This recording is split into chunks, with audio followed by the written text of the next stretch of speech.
ಹಳೆ ದರೋಜಿಯಲ್ಲಿ ಬಿಸಿ ಟ್ರಸ್ಟ್ ವತಿಯಿಂದ ಯಾಂತ್ರೀಕರಣದಿಂದ ಭತ್ತ ನಾಟಿ ಕಾರ್ಯಕ್ರಮ.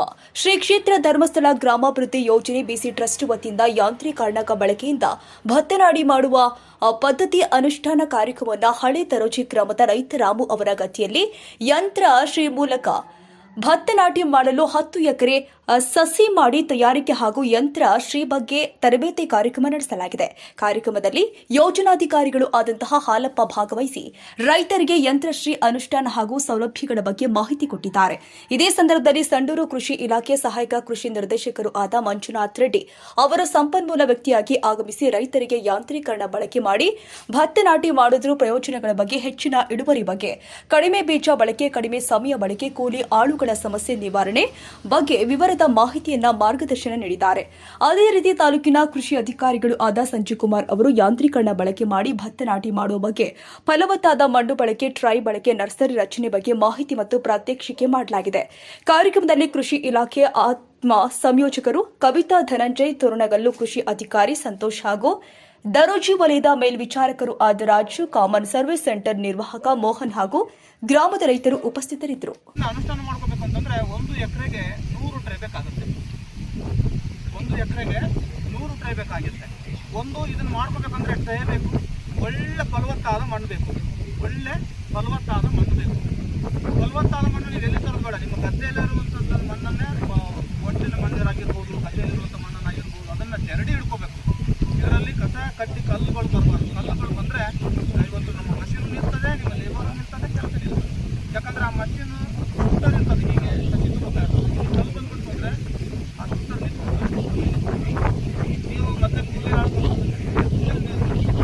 ಹಾಗಾಗಿ ನಾವು ಮೊದಲೇ ಒಂದು ಸ್ವಲ್ಪ ಕಷ್ಟ ಆದರೆ ಇಲ್ಲ, ಲೇಬರ್ ಅದರದ್ದು ಆ ಮಣ್ಣಿಗೆ ಅದನ್ನು ನಾವು ಮಿಕ್ಸ್ ಮಾಡಿಟ್ಕೊಂಡು ಒಳ್ಳೆ ರೀತಿಯಲ್ಲಿ ಮಣ್ಣನ್ನು ನಾಟಿ ಮಾಡಿಟ್ಕೊಂಡ್ರೆ ಮಣ್ಣು ಸಂಗ್ರಹ ಭಾಳ ಇದರಲ್ಲಿ ಮೇಲೆ ಬಾಳುತ್ತೆ. ಮಣ್ಣೇ ಸರಿ ಇಲ್ಲ ಅಂದರೆ ಸಸಿ ಸರಿ ಬರಲ್ಲ. ಬಿಟ್ಟರೆ ಮಣ್ಣು ಮತ್ತೊಂದು ಎಲ್ಲಿ ನೀರು ಬೇಕು, ಒಳ್ಳೆ ನೀರು ಬೇಕು. ಮತ್ತೆ ಕೆಲವೊಂದು ಗದ್ದೆಯಲ್ಲಿ ಬೋರ್ವೆಲ್ ಉಬ್ಬಿರುತ್ತೆ, ಅಲ್ಲಿ ಸಸಿ ಸರಿಯಾಗಿ ಬೆಳೆಯಲ್ಲ. ಅಂಥದ್ದನ್ನೆಲ್ಲ ಸ್ವಲ್ಪ ನಾವು ಆಯ್ಕೆ ಮಾಡಿ ಎಲ್ಲಿ ನರ್ಸರಿ ಹಾಕ್ಬೇಕು, ಯಾವ ನೀರಲ್ಲಿ ಹಾಕ್ಬೇಕು, ಯಾವ ಮಣ್ಣಲ್ಲಿ ಹಾಕ್ಬೇಕು, ಸ್ಪ್ರೇ ಎಲ್ಲಿ ಹಾಕಬೇಕು, ಇದು ಫಸ್ಟ್ ಪ್ರಯೋಗ ಅಂತ. ಇದನ್ನು ಇವಿಷ್ಟು ಎಲ್ಲ ವ್ಯವಸ್ಥೆಗಳಿತ್ತಂದರೆ ಖಂಡಿತವಾಗ್ಲೂ ಎಲ್ಲ ಮಾಡಿಕೊಡ್ತೀವಿ. ನಾವು ಪ್ರಥಮ ಬಾರಿ ಮಾಡ್ತಾ ಇದ್ದಾರೆ ಅಂತೇಳಿ ನಮ್ಮದೇ ಜಮೀನು ಅಂದ್ಕೊಂಡು ನಾವು ಇದರಲ್ಲಿ ಇಳಿದು ಕೆಲಸ ಮಾಡ್ತಾ ಇದ್ದೀವಿ. ಮುಂದಿನ ಬಾರಿ ಅವ್ರಿಗೆ ನಾವು ಅವಶ್ಯಕತೆ ಇಲ್ಲ. ಯಾಕೆ ಮಷಿನ್ ಬುಕ್ ಮಾಡ್ತಾರೆ ಅವರು, ನಮ್ಗೆ ಗೊತ್ತಾಗಿದೆ ಸರ್, ನಾವು ಹೇಳ್ಕೊಡ್ತೇವೆ ಸತಿ ಮಷಿನ್ ಇರ್ತದೆ ಕಳಿಸಿ ಅಂತ ಹೇಳ್ತಾರೆ. ಹಾಗಾಗಿ ಧರ್ಮಸ್ಥಳದವರು ಈ ಟ್ರೇ ನೀವು ಪರ್ಚೇಸ್ ಮಾಡಬೇಕು. ಮಣ್ಣು ಚೆರಡಿ ಇಡಲಿಕ್ಕೆಲ್ಲ ಆಗೋದಿಲ್ಲ ಸರ್ ಅಂತಂದರೆ ದಾವಣಗೆರೆಯಲ್ಲಿ ಸಸಿ ಮಾಡಲಿಕ್ಕೋಸ್ಕರ ಒಂದು ಮಣ್ಣನ್ನು ರೆಡಿ ಮಾಡಿದ್ದಾರೆ, ಮ್ಯಾನ್ಯುವಲ್ ಅಂತೇಳಿ. ಅದು ಕೂಡ ಗೊಬ್ಬರ ಥರ ಒಂದು ಪ್ಯಾಕೆಟ್ ಸಿಗ್ತದೆ, 50 kg ಪ್ಯಾಕೆಟ್. ಅದನ್ನು 550 ರೂಪಾಯಿ ಪ್ಯಾಕೆಟ್ ಸಿಗ್ತದೆ. ಎರಡು ಚೀಲ ಒಂದು ಪ್ಯಾಕೆಟ್ ತಂದ್ರೆ 1 ಎಕರೆ ನಾಟಿ ಆಗುತ್ತೆ. ಅದನ್ನಾದ್ರೂ ಮಾಡ್ಬೋದು, ಮಣ್ಣಾದರೂ ಚೆರಡಿ ಇಡ್ಬೋದು. ಎರಡೂ ರೀತಿಯಲ್ಲಿದೆ. ಒಂದು ಮಣ್ಣು ಟ್ರೇ, ಮತ್ತು ಒಂದು 2-4-5 ಜನ ಲೇಬರಿಂದ ನಾವು ನರ್ಸರಿ ಅಂತ ನಾವು ಹಾಕ್ಕೊಡ್ತೀವಿ.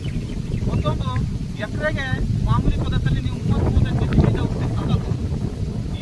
ಈ ಒಂದು ಪದ್ಧತಿಗೆ ಬಂದರೆ 12 kg ಬೀಜದಲ್ಲಿ 1 ಎಕರೆ ಇರ್ತದೆ. ಇಲ್ಲ ಸ್ವಲ್ಪ ನಾವು ಗುತ್ತ ಜಾಸ್ತಿ ಇಡೋದು ಸರ್ ಅಂದರೆ ಒಂದು 2 kg ಜಾಸ್ತಿ ಹಾಕ್ಕೊಳ್ಬೋದು, ಒಂದು 10 kg ಎಕ್ಸ್ಟ್ರಾ ಹಾಕ್ಬೋದು. ಅದಕ್ಕೆ ಸ್ವಲ್ಪ 14-15 kg ನಾವು ಬೀಜವನ್ನು ನಾವು ಹಾಕ್ಕೊಳ್ಬೋದು. ಯಾಕಂದರೆ ಆ ಶಿವಮೊಗ್ಗ ಆ ಕಡೆ ಎಲ್ಲ ದಕ್ಷಿಣ ಕನ್ನಡದಲ್ಲಿ ಏನು ಮಾಡ್ತಾರೆ, 2 ಕಡ್ಡಿ ಇಡ್ತಾರೆ ಭೂಮಿಗೆ. ನಿಮ್ಮ ಕಡೆ ಅದು ನಡೆಯಲ್ಲ. ಯಾಕಂದರೆ ನಿಮ್ಮಲ್ಲಿ ಭೂಮಿಗೆ ಯಥೇಚ್ಛವಾಗಿ ನೀವು ಗೊಬ್ಬರ ಹಾಕೋದ್ರಿಂದ ನಿಮ್ಮಲ್ಲಿ ಗೊಬ್ಬರ ಹಾಕಿದ್ರೆ ಇಳುವರಿನೇ ಬರಲ್ಲ, ಗೊತ್ತಾಗಿದೆ. ಹಾಗಾಗಿ ನೀವೇನು ಮಾಡಬೇಕು ಅಂದರೆ ಕುಚ್ಚವನ್ನು ಕಡ್ಡಿ ಜಾಸ್ತಿ ಇಡಬೇಕು. ಆ ಮಷೀನಲ್ಲಿ ಅಡ್ಜಸ್ಟ್ಮೆಂಟ್ ಇದೆ, ನೀವು ಎಷ್ಟು ಕಡ್ಡಿ ಇಡ ಅಂತೇಳಿ ಅಷ್ಟು ಕಡ್ಡಿ ಇಡ್ತೇವೆ. 2ರಿಂದ 12 ಕಡ್ಡಿ ತನಕ ಅಡ್ಜಸ್ಟ್ಮೆಂಟ್ ಇದೆ. 2 ಕಡ್ಡಿಯಿಂದ 12 ಕಡ್ಡಿ ತನಕ ಅಡ್ಜಸ್ಟ್ಮೆಂಟ್ ಇದೆ. ನೀವು ಮತ್ತೆ ಹೇಳಬೇಕು, ನಮ್ಮ ಭೂಮಿಗೆ 4 ಇಡಬೇಕು, 6 ಇಡಬೇಕು ಅಂತೇಳಿ. ಮಡ್ಡಿ ಜಾಸ್ತಿ ಇಡೋದ್ರೆ ಮತ್ತೆ ನರ್ಸರಿ ಜಾಸ್ತಿ ಹಾಕ್ಕೊಳ್ತಾರೆ. ನೀವು ಮತ್ತೆ ಅರ್ಧ ಖಾಲಿ ಆಯಿತು, ಒಂದು 4 ಸತಿ ಹಚ್ಚಿದ್ರೆ ಬರಲ್ಲ, ಸ್ಪ್ರೇಯನ್ನು ಜಾಸ್ತಿ ಹಾಕ್ಕೊಳ್ತಾರೆ. ಮತ್ತು ಲೈನ್ ಮಾತ್ರ ಅದು ವಿಜ್ಞಾನಿಗಳೇ ರೆಡಿ ಮಾಡಿರ್ತಕ್ಕಂಥ ಮಷೀನು.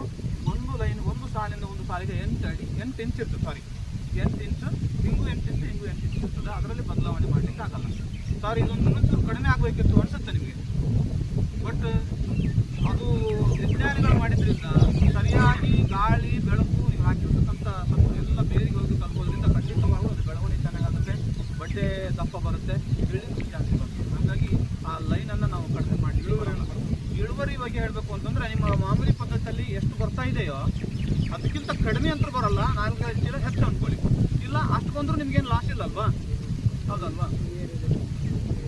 ಫಸ್ಟ್ ಏರಿಯಾದಲ್ಲಿ ನಮಗೆ ಕಳೆದ ಬಾರಿ 55-60 ತನಕ ಹೋಗಿದೆ. 50 ಕೆಳಗೆ ಎಲ್ಲಿ ಹೋಗಲಿಲ್ಲ. 50 ಕೆಳಗೆ ಹೋಗಲಿಲ್ಲ. ಕೆಲವೊಂದು ಸವಲತ್ತು ಭೂಮಿಯಲ್ಲಿ 45 ತನಕ ಬಂದಿದೆ.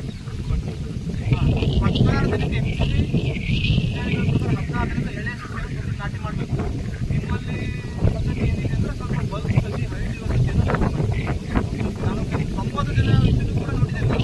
ನೀರು ಬರೋದು ಲೇಟ್ ಆಯಿತು ಕೆನಾಲ್ಗೆ ಅಂದರೆ 90 ದಿನ ಗದ್ದೆ ಇರ್ಬೋದು. ನಾನು ಅಷ್ಟು ನೈಟ್ ಮಾಡ್ತೀನಿ.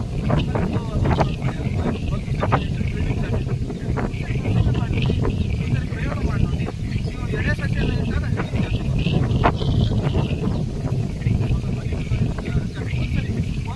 ಒಂದು ಬೆಳೆ ಪ್ರಯೋಗ ಮಾಡಿ ನೋಡಿ. ಬೆಳೆ ಮಾಡ್ಬೋದಲ್ವಾ? ಆ ರೀತಿ ನೋಡಿ.